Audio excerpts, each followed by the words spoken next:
बिस्मिल्लाहिर्रहमानिर्रहीम। बात शुरू करते हैं दिफाई फंड से। रवायती जंग हुआ करती थी तो लोग दिफाई फंड इकट्ठा किया करते थे पाक फ़ौज के लिए, लेकिन इस दफ़ा ऐसा हुआ तो नहीं। लेकिन हमारी हुकूमत की तरफ से ऐसा कुछ दिफाई फंड इकट्ठा करने की कोशिश की जा रही है। पेट्रोलियम की कीमतें कम नहीं की गई, एक दो डीजल वगैरह की, मिट्टी के तेल की कम की गई है, लेकिन पेट्रोल की खसूसी तौर पे कम नहीं की गई। कहा गया है कि जंग में जो भारत के साथ हुई बहुत नुकसान हो गया है, इसलिए पेट्रोल की कीमत बरकरार रखी जाती है। इस पर ज़्यादा बात करने की ज़रूरत नहीं, दिफाई फंड के हवाले से आगे जाके बात करते हैं। न्यूज़ वीक की एक स्टोरी सामने आई है, उनकी तरफ से कहा गया है कि दोनों ममालिक की तरफ से अपनी अपनी कामयाबी के दावे किए गए हैं और दोनों तरफ से ये दावे दुरुस्त नहीं है, फेक हैं, गलत हैं। पाकिस्तान की तरफ से कहा गया है कि हमने भारत के अंदर दाखिल होकर उनका इतना नुकसान कर दिया। भारत भी कहता है कि हमने इतना नुकसान कर दिया, इसमें सदाकत नहीं है। तो न्यूज़ वीक की स्टोरी के साथ बिल्कुल भी इत्तेफाक नहीं किया जा सकता। ये उन्होंने तस्सब पर मबनी स्टोरी घड़ ली, बना दी, लगा दी। उसकी वजह यह है कि वहाँ पे न्यूज़ वीक में बहुत से लोग ऐसे हैं जो इंडियन हैं, हिंदू हैं, तो हिंदुस्तान का हिंदू हो, सारे के सारे तो नहीं, लेकिन वहाँ का बंदा हो, इंडियन हो, तो ये सवाल ही पैदा नहीं होता कि मुसलमानों की जब बात आएगी, पाकिस्तान की बात आएगी, तो वो उसमें डंडी ना मारे। बल्कि बहुत से तो डंडा मार जाते हैं, डंडी ना मारे तो मुमकिन ही नहीं है। आप राठी को देख लें और बनर्जी को देख लें, उनकी तरफ से किस तरह से गैर जानबदारी दिखाई जाती है, लेकिन जैसे ही हिंदू मुस्लिम की बात होती है, पाकिस्तान इंडिया की बात होती है, तो ये खम मारते हुए नजर आते हैं। तो ये भारत की तरफदारी करते हुए किसी हद तक नजर आते हैं। पाकिस्तान के हवाले से कहीं ना कहीं लोगों के अंदर तसब जरूर मौजूद होता है। पता ये चला है कि न्यूज़ वीक में बहुत से लोग, उनका तल्लक इंडिया से है, इंडियन याद हैं, तो जैसे उनको मौका मिलता है ऐसी बात कर जाते हैं। तो ऐसा नहीं हुआ कि पाकिस्तान की तरफ से जो दावा किया गया है। वैसे तो हमारे एडिटर की तरफ से ये कहा जाता है, जो उस्मान हैदर हैं, वो कहते हैं कि जब भी जंग का आगाज़ होता है, सबसे पहला कत्ल किसका होता है? दुश्मन का होता है, अपने लोगों का होता है, इंसानियत का होता है, किसका होता है? वो कहते हैं कि सबसे पहला कत्ल सच्चाई का होता है। मीडिया पर पाबंदियां लगा दी जाती हैं और हर फरीक अपनी कामयाबी के दावे करना शुरू कर देता है। बहरहाल दावे अपनी जगह पर, लेकिन पाकिस्तान की तरफ से जिस तरह से भारत ने झूठ बोला, पाकिस्तान की तरफ से उस तरह से नहीं किया गया।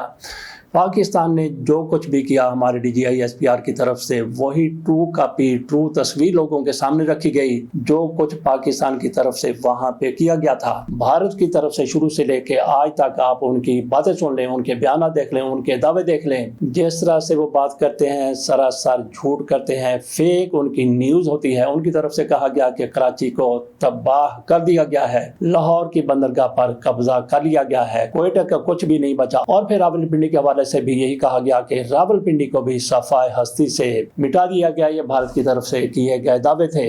तो पाकिस्तान ने ऐसा कोई दावा नहीं किया जो इसने करके नहीं दिखाया था, बल्कि अंडर एस्टिमेट किया गया। हमारी तरफ से भी दावा तो ये किया गया था कि हमने 7 तैयारे मार गिराए हैं, लेकिन उसके बाद थोड़ी देर के बाद मीडिया पे कहा गया 7 नहीं, 6 नहीं बल्कि 5। लेकिन अब ये पता चला है कि पाकिस्तान की तरफ से पहले रोज 5 तैयारे मार गिराए गए थे भारत के, और उसके बाद 2 मजीद मार गिराए गए थे। तो यहाँ पे तो ये सूरत हाल है कि हम जितनी कामयाबी बड़ी हासिल करते हैं उसको भी थोड़ा सा कम करके दिखाया जाता है। हमारी तरफ से, हमारे मीडिया की तरफ से भी और DGI SPR की तरफ से जो भी कहा जाता था, बिल्कुल वही कहा गया जो ग्राउंड पर हकीकत थी, रियलिटी थी। तो न्यूज़ वीक के हवाले से हमने, जो न्यूज़ वीक ही नहीं बल्कि जहां कहीं भी इनका जोर चलता है, जो भारतीय निजात लोग हैं, जिस तरह से हमने ये भी देखा कि भारत में भारत के लिए काम करने वाले लोगों को भी नहीं बख्शा जाता। अपने मुल्क के लिए वो लोग काम करते हैं, हिंदू हैं, सिख हैं, मुसलमान हैं, ईसाई हैं, जो भी है अपने वतन के लिए वो काम करता है, लेकिन उनकी खिदमत को उस तरह से तस्लीम नहीं किया जाता जिस तरह से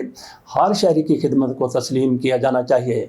वहाँ पे देख लीजिए कि जिस तरह से हमारे यहाँ पे DGI SPR की पूरी दुनिया में एक तस्वीर चली जाती है, उनकी तरफ से जो खबर दी जाती है, जो तजिया दिया जाता है, दुनिया उसको देखती है, सुनती है। इसी तरह से वहाँ पे सोफिया कुरैशी साहिबा, वो मुसलमान हैं, उनको भी लोगों ने सुना, उनको भी देखा, उनको जो कुछ दिया जाता था वही आके बता दिया करती थी।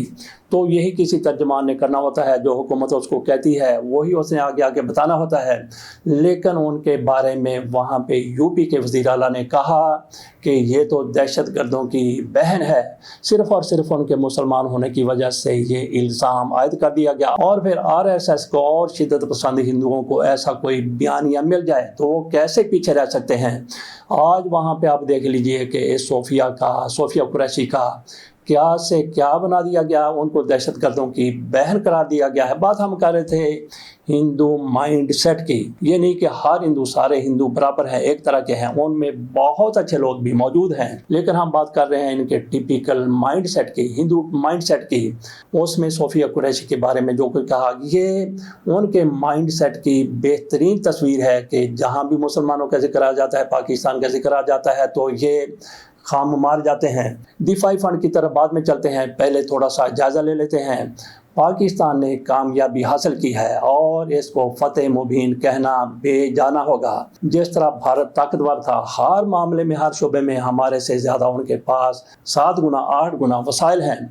फ़ौज है, उनकी अपनी तादाद है, उनका अपना मुल्क है, उनके वसाइल हैं, उनकी आबादी है, उनका एरिया है, सारा कुछ पाकिस्तान से, और उनका असला और फ़ौज सारा कुछ 7 गुना 8 गुना पाकिस्तान से ज़्यादा। लेकिन पाकिस्तान ने फिर भी इंडिया को धूल चटा दी। हमारी कामयाबी हुई है तो कामयाबी के नीचे बहुत सी खामियां, कमज़ोरियां वो छुप जाती हैं। हमें ये देखना है कि कहाँ पे खामी हुई, कहाँ पे कमज़ोरी हुई, ताकि उसका आइंदा दोबारा से आयादा ना हो सके। तो इस हवाले से बात कर लेते हैं। भारत की तरफ से पाकिस्तान पर 7 मई को सुबह के वक्त हमला किया गया, 7 और 6 की दरमियानी शब को। तो पाकिस्तान की तरफ से रिस्ट्रेन किया गया, गो कि पाकिस्तान उनके तैयारे पहले ही हल्ले में हमला आवर तैयारे 5 गिरा लिए थे। तो इसके अलावा पाकिस्तान की तरफ से कोई जवाब नहीं दिया गया। उसके बाद फिर उनके ड्रोन आ जाते हैं, वो भी पाकिस्तान पर एक तरह से छाँव कर देते हैं, उनको भी गिराया जाता है। उसके बाद फिर 10 मई आ जाती है, पाकिस्तान की तरफ से जारहियत का जवाब जारहियत से अभी तक भी नहीं दिया गया, ताकि भारत की तरफ से पाकिस्तान के कई एयर बेसेज पर हमले कर दिए जाते हैं। उसमें भुलारी भी है, जहाँ पे स्क्वाड्रन लीडर उस्मान यूसुफ और उनके दीगर साथी शहीद हो गए। इसके अलावा पाक फौज के भी कई लोग शहीद हुए। इन हमलों में कई सिविलियन भी अपनी जान से जाते रहे। तो ये हमले एक मुरीद एयर बेस पर हुए, रावलपिंडी वाले, नूर खान एयर बेस पर हुए जो हमें बताया गया भुलारी पर हुआ। इसके अलावा भी शायद कहीं और बेस पर भी हमले किए गए हों। फिर पाकिस्तान की तरफ से जो रिस्ट्रेन किया जा रहा था उसको एक साइड पे रख दिया गया। तो ये खबरें सामने आई कि एयर चीफ की तरफ से कहा गया एनफ इज़ एनफ, इससे ज़्यादा हम बर्दाश्त नहीं कर सकते। तो ये उनकी तरफ से कब कहा गया, इस हवाले से कोई भी नहीं जानता। बहरहाल ऐसा ज़रूर हुआ होगा कि उन्होंने जाके रिक्वेस्ट की होगी। किससे रिक्वेस्ट की होगी? जिनके हाथ में कंट्रोल एंड कमांड था। तो फिर इनको इजाज़त दे दी गई। हो सकता है कि इनकी इजाज़त लेने से पहले ये फैसला कर लिया गया हो कि अभी नहीं तो कभी नहीं, अब नहीं तो फिर कभी नहीं। यही इनसे मंसूब किया जाता है कि इन्होंने कहा कि अगर अब नहीं तो फिर कभी नहीं। बहरहाल पाकिस्तान की तरफ से फिर अपने जहाज़ उड़ा दिए गए और जो भारत को सबक सिखाया गया वो पूरी दुनिया ने देख लिया और ताक़यामत उनके निसाब में भी ये लिखा जाएगा। तो यहाँ पे सवाल ये है कि हमारी तरफ से हमला फौरी तौर पर क्यों नहीं किया गया था? भारत की तरफ से ये जो हमला किया गया 10 मई को, जिसका जवाब पाकिस्तान ने दिया, तो इसमें मज़ीद भी नुकसान हो सकता था। इसमें यह भी कहा जा सकता है कि हमारे कई रनवे इस काबिल न रहते। अगर भारत की तरफ से मज़ीद इन हमलों में शिद्दत आ जाती कि हमारे जहाज़ ना उड़ सकते, तो फिर पाकिस्तान के हवाले से आप क्या कह सकते हैं? तो इसका जायज़ा लेने की ज़रूरत है कि आखिरकार 3 रोज़ की 4 रोज़ की ताख़ीर क्यों की गई।